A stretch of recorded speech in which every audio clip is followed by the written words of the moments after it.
Okay, Luke Ford here, live Torah talk with Joey Kurtzman and I.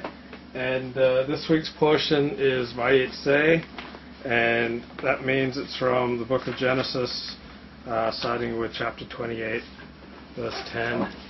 And but just before we get into that, I have to do a quick note. Joey is going to lead today, but I just want to do a quick note on something we were talking about last time on page 125 of the Kurtz of the Stone Art Scroll Chumash. That means commentary on the 5 books of the Torah. Says, Torah stresses that Abraham and Isaac were father and son. The cynics of that generation had been saying that Sarah must have become pregnant by Avimelech, since she and Abraham had been married for many decades without a child, but she had given birth only after being taken by the Philistine king. Therefore, God made Isaac's features so undeniably similar to Abraham that even the scoffers had to admit that it was indeed Abraham who begot Isaac. What do you make of that? Hey, it's in the Art Scroll Chumash, it must be right. But it's interesting. I didn't realize that the cynics of the generation had been saying that Avimelech. I thought this was a new insight that I just found in Commentary magazine. Right. No, they seem to have, those older guys back in the day picked up on these things too. But yeah. Huh. It's kind of interesting watching ourselves on 20-second delay here. Yeah. It's always interesting watching yourself. It's always a disappointment to see yourself on film or anything. Okay, that's enough of that. Yeah. Of my own self-image. So Jerry, lead the way, my friend. Okay, well, there are the story of Vayetze. I mean, it starts with Jacob leaving his hometown of Beersheba and traveling off to Haran, and where he meets through a stroke of fortuitousness, he meets Laban and Laban's daughters, Rachel and Leah. And I think one of the themes of the portion is this, not the conflict between Rachel and Leah, but I read one commentary that said that they represent two, that the tension between Rachel and Leah continues on all throughout Jewish history, that the Mashiach ben David, well first of all, that Moshe was the descendant of Leah, but only Joshua could get us into the Promised Land, and he's a descendant of Rachel. And Joshua means Jesus. And Joshua. Clearly, he's a pre-Christ figure. He's Joshua. And only Jesus can get you into the Promised Land. Only Jesus can. Hey, well, exactly. Well, I think Yehoshua means like deliverer. Right. So, like in the end, it's Jesus or bust. But we're in a pre-Christian phase here.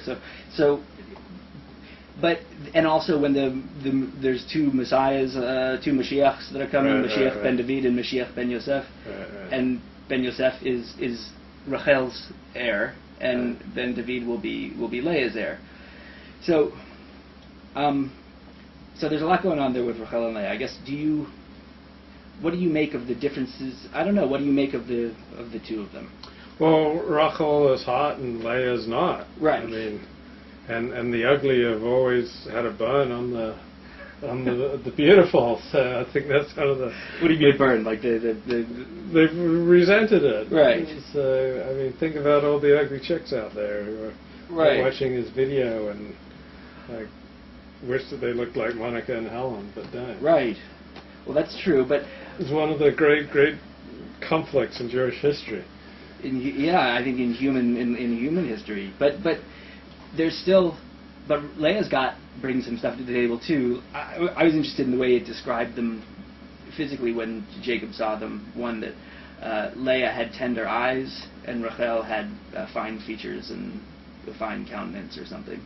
I don't think it was tender. I think it was weak. Isn't tender like a nice way of saying not attractive eyes? I don't think so.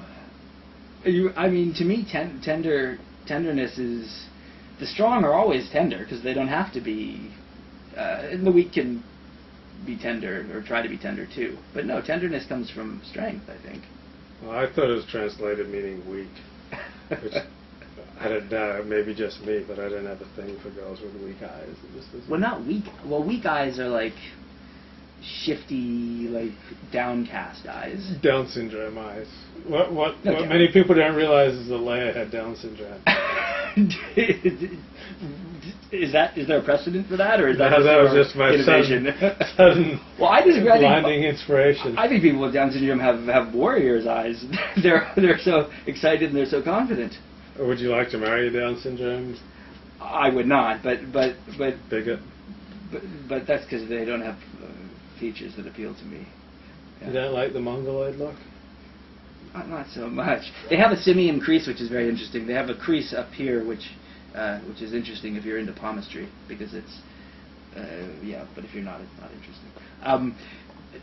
No, I'm not into chicks with Down syndrome. But do you think Leia might have had Down syndrome?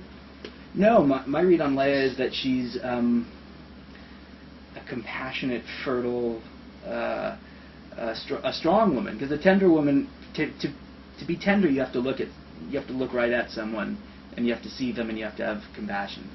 That's not really for the weak. I mean, that's because tenderness isn't fearful. I don't think. I mean, it's brave because you have enough of a sense of self that you can look directly at someone else and see them rather than see your own shit. So like, and she's the fertile one. She's the one who just keeps birthing them babies. So like, I don't know. To me, Leia is like fertility and Rachel is power. And yeah, Joshua comes from power, from the ability to strike and to exert your will on other people. But why do you think Rachel is powerful? Because fine features are power. I mean, a beautiful woman has the power of a beautiful woman, and she can rely on that rather than on internal resources, because wherever she goes, right, people see her beauty, and then she ages, and then she's fucked. Right? I mean, yeah, that makes sense. So yeah, so that was interesting to me. Like,